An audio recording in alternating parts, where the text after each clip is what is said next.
नमस्कार, राष्ट्रीय जगत विजन न्यूज में आपका स्वागत है। मैं हूं आपके साथ मिया।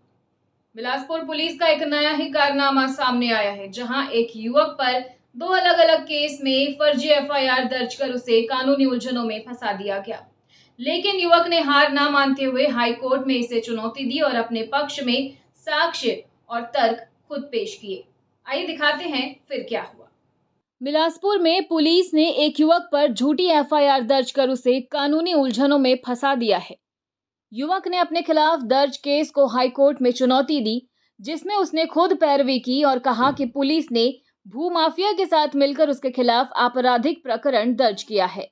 चीफ जस्टिस रमेश कुमार सिन्हा के डिवीजन बेंच ने याचिका को मंजूर करते हुए कहा कि पुलिस की कार्यवाही दुर्भावनापूर्ण है, जिसे जारी रखना कानून का दुरुपयोग करना होगा।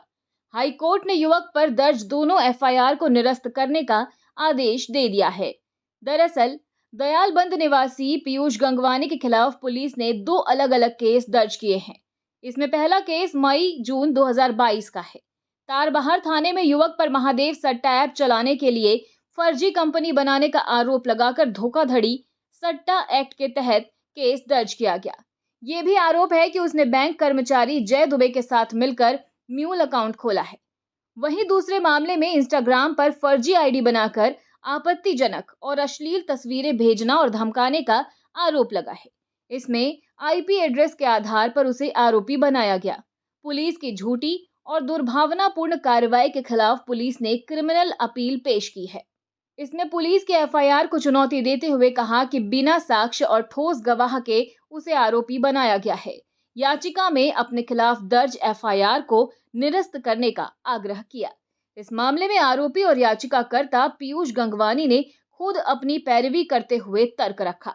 उसने बताया कि पुलिस ने महादेव सट्टा ऐप चलाने के लिए फर्जी आईडी बनाने का आरोप लगाया है।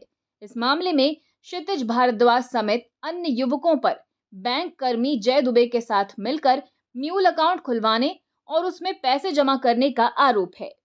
पुलिस ने इस केस में आरोपी क्षितिज के बयान के आधार पर याचिकाकर्ता को आरोपी बना दिया, जबकि इस मामले में सीधे तौर पर उसे कोई लेना देना नहीं है। याचिकाकर्ता ने अपने बचाव में कई साक्ष्य और तर्क भी प्रस्तुत किए। वहीं इंस्टाग्राम केस में भी बिना साक्ष्य के आरोपी बनाने का आरोप पुलिस पर लगा है। वहीं इस मामले में हाईकोर्ट ने कहा कि सभी पक्षों को सुनने के बाद याचिकाकर्ता पर दुर्भावनापूर्ण कार्रवाई की गई है, जिसमें प्रक्रियात्मक गड़बड़ियां की गई है। उसके खिलाफ एफआईआर बिना साक्ष्य पर आधारित है। ऐसे में याचिकाकर्ता के खिलाफ आपराधिक प्रकरण जारी रखने की अनुमति देना कानूनी प्रक्रिया का दुरुपयोग करना होगा। हाईकोर्ट ने याचिका को स्वीकार करते हुए एफआईआर निरस्त करने के आदेश दिए हैं। फिलहाल खबरों में इतना ही। अपडेटेड रहने के लिए हमारे चैनल को सब्सक्राइब कर लीजिए। नई खबरों की नोटिफिकेशन के लिए बेल आइकन जरूर दबाइए। नमस्कार।